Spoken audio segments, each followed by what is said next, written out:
Hi, I'm Gina. You might know me from such places as me talking about me, or me talking about the the book I wrote about me. But you probably don't know me from too many other places, and that's why I've been considering doing some sort of video series because I I've brushed my hair, which is an occasion because I have to do a podcast at some time that my husband will tell me to do the podcast. And I will go on there and stammer and stutter and be like, hey, I got panic disorder. What the fuck are you going to do?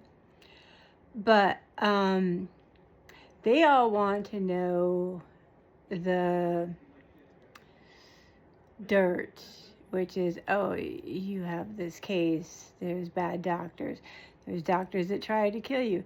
I mean, that is interesting because I'm cynical, but I don't think that's punishable by death. But these days, it's really hard to judge that.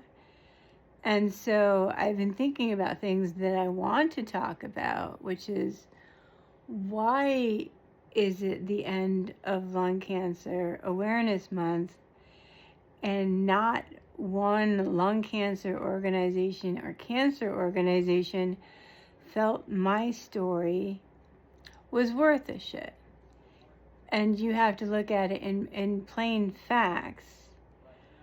I mean, I'm told, because I don't make up things for, you don't really get flowers for, I'm told I am the sickest terminal cancer patient to ever make full and complete recovery, meaning that I am not only not on medication, nor have I been in little over 5 years, but I am completely asymptomatic of lung cancer or what I went through, meaning I used to be 60 pounds. I was bedbound for 7 months. I used to be able not to sit, to stand, to walk, to talk, to eat. And as you can see by the air coming in and out of my mouth, that's all better now. And now, I mean, I'm not a runner because I was never a runner, but I can show that treadmill what's for. So why isn't that a story? And not that I myself am aspirational, although it is somewhat, because this state was reached entirely at the prompt of my husband, who is a bass player. He's teaching bass downstairs, and myself. I am an artist with also a double major in philosophy, if that makes it better. But we took over my case when I was my sickest, and I sort of demanded the treatment I wanted, and that's what got me here. And there is no scans and labs and all these tests run on me. I've been my oncologist since the end of 2019, since my first clear scan, because during that clear scan, we're coming back from like the worst possible scan before I started immunotherapy, where my lung is under a 17 centimeter tumor, and I've got 9 tumors in my small bowel, and my organs have crossed my chest like Washington crossing the Delaware, and I am in complete malnutrition. I am in complete starvation. And in 8 weeks, I drove myself to my 3rd infusion. And that to me seems like it would give people hope. And the more I tell these people this story, the more they're kind of like, that's nice, dear, but it doesn't apply. And I'm like, why doesn't it apply? Well, you didn't follow the rules. So, I mean, you cue the sound of screeching tires, and you have to know that had I followed the rules, I'd be dead, because I had 2 choices, which was to stay in the ICU that flat out said, we're doing comfort care until she passes, Or my second choice was I fought for, most people don't have to fight for 14 days to be able to go to hospice. I did. And stay in hospice and die. I did not do that either. Because I am a hustler. My husband is a hustle. And I decided I was going to hustle cancer because I naively thought, why can't you cure it? And I said that from the day I was diagnosed to, I mean, I suppose today, because I'm still considered terminal, 7 years later, I have 0 odds of survival. So every day is a great new day. But I have no cancer and I'm perfectly healthy. But more importantly, I've been off treatment for over 5 years, which for anyone else would mean that they were cancer free. But for me, no, I'm just more terminal, more incurable. So we have to look at the definition of incurable there. It's a disease not cured by not having it and not taking medication for it. So I think my biggest accusation is that I have a bad attitude about this, which is why I wrote the book, which sort of explains why I have a bad attitude about it, and then it sort of entered life with a bad attitude because I have been arguing with doctors literally since they were misdiagnosing me at 8 years old. And at 46 years old, when I had cancer and I was diagnosed with anxiety, I was still fighting with them. And I fought and I fought and I fought because the things they said didn't make sense. Like starting with treatment 1, double lobectomy. I didn't do that. I did not do that. And everybody said, you're really stupid. And I was like, you're not the first person to say that. And then fighting chemo, and then fighting, I'll just say, when I went into, after hospice, and my husband carried me because I couldn't walk, I couldn't really stay in a wheelchair, so he carried me a lot of places. So if there is like a positive attribute to bass players other than keeping the beat, is that they really have the forearms and the arms to carry you if you cannot walk. Because he carried me for like 7 months. And he brought me in to an oncologist that I had worked so hard to get to for weeks, organizing this coup. And saying, you know, I'm here and I would like Keytruda, and her saying no, because it goes against everything she was taught as a doctor, it goes against her morals, and ultimately saying that any day or any time that I gained on Keytruda would be of a quality not worth living. And that was August 23rd, 2019. So that is so many bad days. And a lot of them this year. I mean, she was sort of right. I was like, I don't know if this day was worth it. There's a lot of stuff going on. But the reason I thought of doing a series about what I've learned is because there's no one else that knows it. There's very few people that have made it to the stage and the brink of death like I was, and had all these people talking to them to see what's going on, and then gone back to full health. And if you do, it fucks your brain up something good. And you're gonna have to excuse my language, because there is like a rage in me that you don't want to see. Because for much of this 25 days of it, I was absolutely mute. So I watched people that decided it was time to end my life. I watched my family and loved ones come in and say goodbye to me, and my doctor purposefully keeping me mute during my farewells. And I'm like,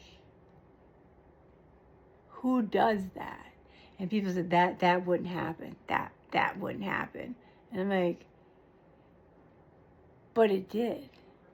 And there's only one person that won't back it up, and that's my husband's mother, who, when she came to say goodbye to me, was starting treatment for her lung cancer the following day.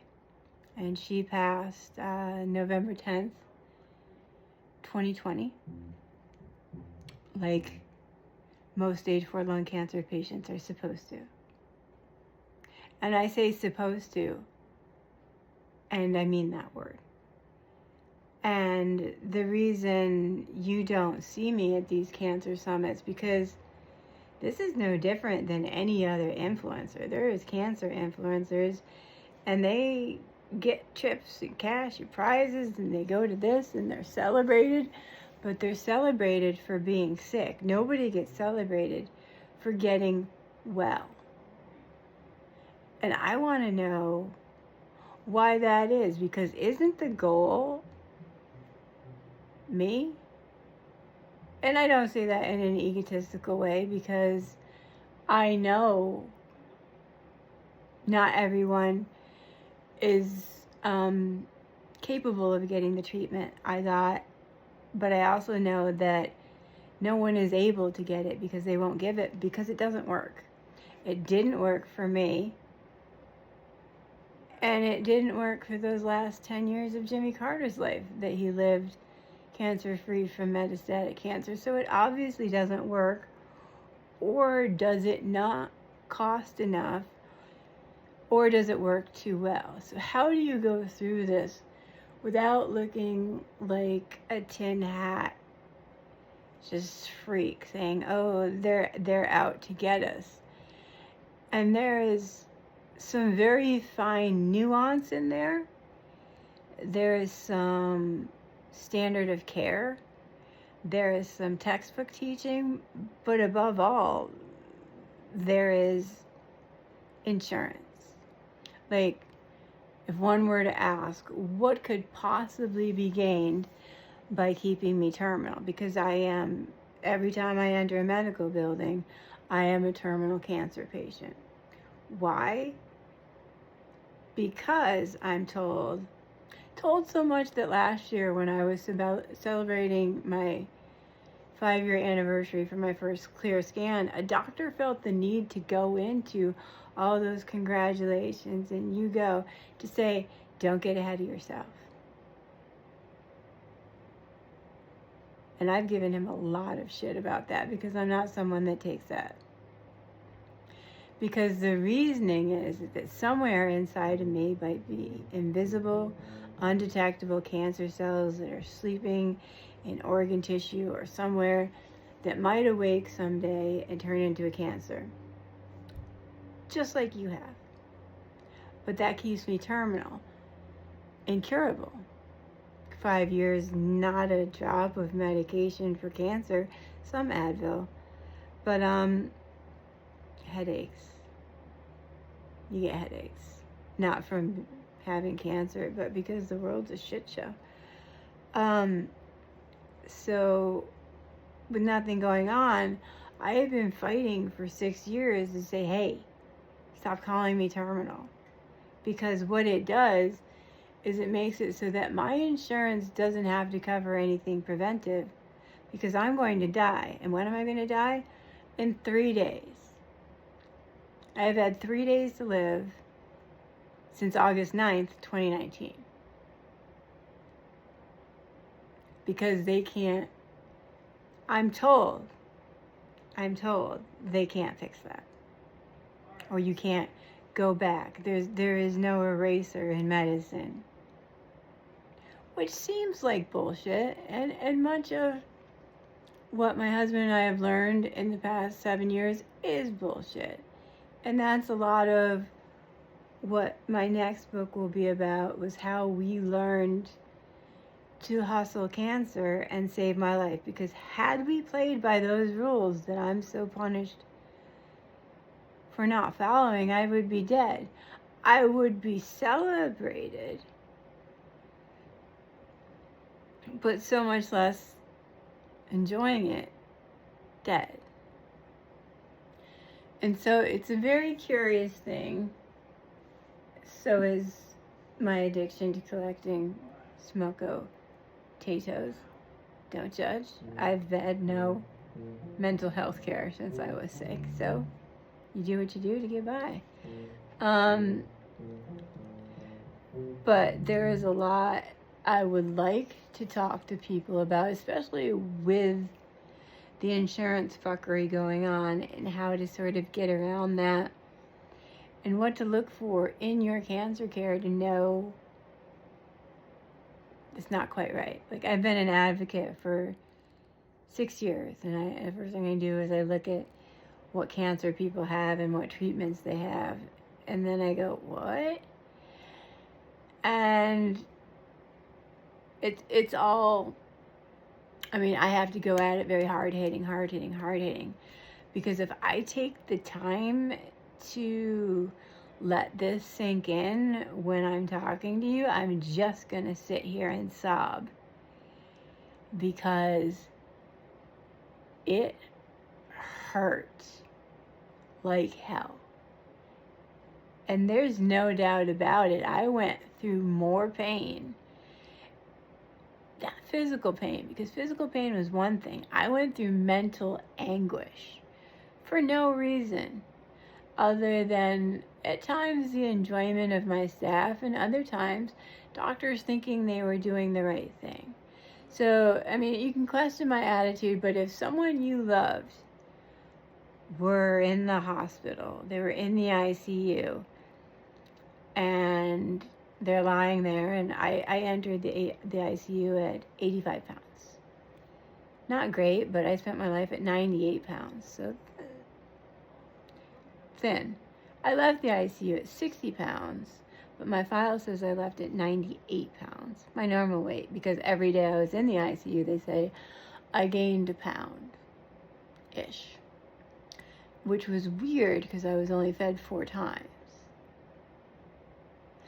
But the reasoning of my not being fed was because my doctor said I had refeeding syndrome.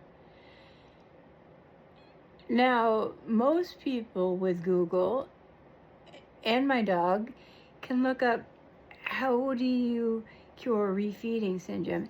And I guarantee you the answer is not starve the patient for 7 days at a time and then give 1 NG feed. It's not. Because my last NG feed, my husband stole, if you want technical terms, by shutting out the nurse and administering a peg tube feed by himself, which likely saved my life. At least it got me to hospice. But these things that we're told, that I can't go to the ICU because I have to be on the vent. My vent was set to room air for about the last 7 to 10 days I was there. I would have to look that up to be exact. Meaning I didn't need to be on the vent. So there's all these lies, just told so easily. But when everybody was gone, my doctor told me the truth. Did you deserve to die? You smoked. You look like shit. You're hideous. You don't deserve to live. And people question whether this was said. But you have to look at the surrounding evidence that there was nurses, nutritionists, GI doctors, oncologists, respiratory therapists, all these people were aware of what was happening as far as my feeding and as far as my oxygen, because it's all in your file. That's why when I got my legal file, it's all there. Every ounce of food I had, every particle of oxygen, it's all there. So I don't have to worry about whether or not people believe whether or not it could happen, because it did happen. And I'm not like making it up to make friends. Are we going to be friends because the medical system hated me so much they didn't want to save my life? Probably not. But Is this getting any attention? No. I mean, I always called it nursing home abuse because it was much the same. It was bullying, it was taunting because I couldn't reach the nurse call button. So they would put it out of reach because I couldn't reach it unless it was on the bed because I couldn't turn over. And just, my nurses were all 24 years old because I was in a teaching hospital. And I should not have been in the ICU. That is the one thing that I'll admit. I shouldn't have been there. And I didn't want to be there. But I couldn't leave because the sheer amount of drugs I was being given daily. And this is all explained in my book. So the people that didn't want me there because I was the hideous cancer girl were keeping me there because it was so funny to drug me. But one person does not need your propofol, your fentanyl, your ketamine, your Ativan, your Valium, your Presidex to keep you. It's a paralytic.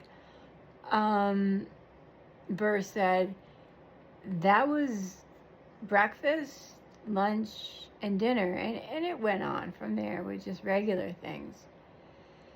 So you'll see every once in a while my brain will try to go there. That's how PTSD works. I can't go there every time because it would mentally destroy me, which would physically destroy me, which I don't want because I want to be here for my husband because he deserves that. He watched both the women in his life melt away and get eaten by cancer, and one came back. Is that lucky or not lucky? Because if you live in a family where both the women had the same cancer and only one lived, that's not as much fun as you think it is. So I am trying to figure out how to help people and constantly being turned away because I'm not sick and I didn't follow the rules. I had a treatment you can't get. And I had an outcome that is pretty rare.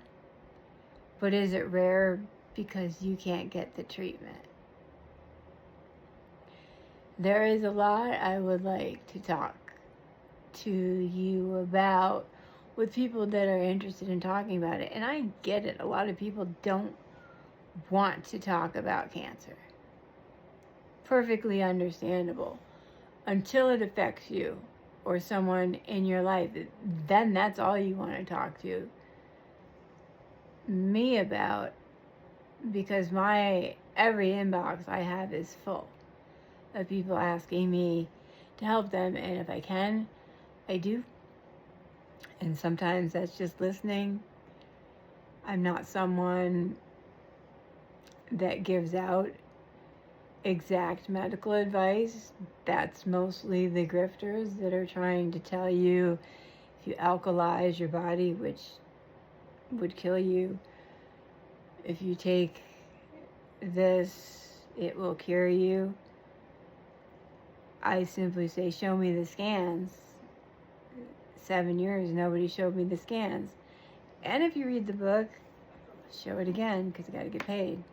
I make a couple dollars per book. I did an alternative treatment. I did it for 3 months because when I refused a double lobectomy, they kicked me out of treatment. And so that's where I turned. And I talk about everything that happened. So what do I do with this? And that's an honest question. I don't know. I look for people like me. I don't really find them very often. There used to be more because you used to be able to get solo immunotherapy a lot easier than you can now. and that we were the Keytruda super responders, and I don't really see them anymore because they thought it would be more effective to give Keytruda with chemotherapy. And I'm just going to stare at the camera and hope it conveys what I think about that.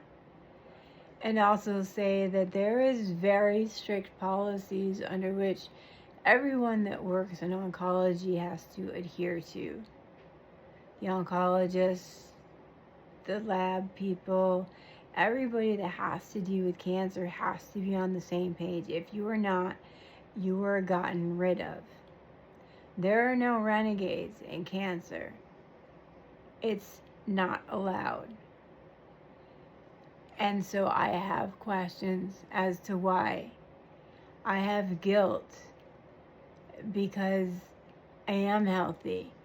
And you're probably like me. Every day you're seeing these stories of people unfortunately dying from cancer. And what I feel like I can help, and I'm not allowed to.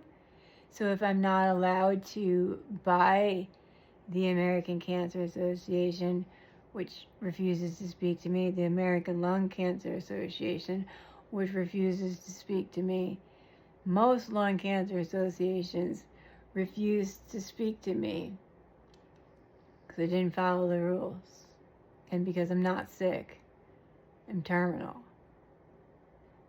But it's a matter of playing the game. If you play the game, cash prizes, trips. And I don't play the game because I don't want a doctor. I don't want to be under a microscope with them looking at this and looking at that, because I got lucky. The 17 centimeter tumor in my lung was gone in 15 days after my first infusion. 17 centimeters, 15 days, gone. Like, my cancer was probably all gone in probably 8 weeks. I mean, I didn't have my scan until the next month, and it was gone. But I decided then, when it was gone, that it was gone, because why wouldn't I? When all my doctors wanted me to live like I was dying, I said I'm going to live like I'm living. And I got very harshly admonished for that. Just like in the ICU, where I said, I don't believe I have to die. I'm 46 years old. I want to live. And they sent me to therapy to accept that I was dying. Because they said, there's no way. There's zero odds. You cannot live. You are cruel if you say that. You are cruel to your family. You are selfish. You are a horrible little girl. And to my family, they told, if they humored me with trying to help me get out of the ICU, they told them they were terrible people that would go to hell because of the suffering that I would go through. So anybody that questions why I'm a little bitchy about this and everything I went through, it's because you didn't go through it with me. And had you, I don't know if you would have survived, because, and I say that because I've had a lot of trauma in my life, and that helped me try to process the trauma that I've been through, which I'm still working on. But I survived out of spite because I hated my last attending so much, and then because I wanted to prove them wrong. And that takes a certain mental continence, I'm going to say. Is that a word? But I mean, I'm not implying that I'm strong, because I'm not. I have horrible anxiety. I'm sort of the biggest coward I know. But that doesn't mean I don't know things. I just don't know what to do with what I know. And if you want to help me figure that out, leave a comment. But for God's sake, stop being so fucking afraid to talk to me. I'm not scary. Look, I can be nice. I can be fake. I just don't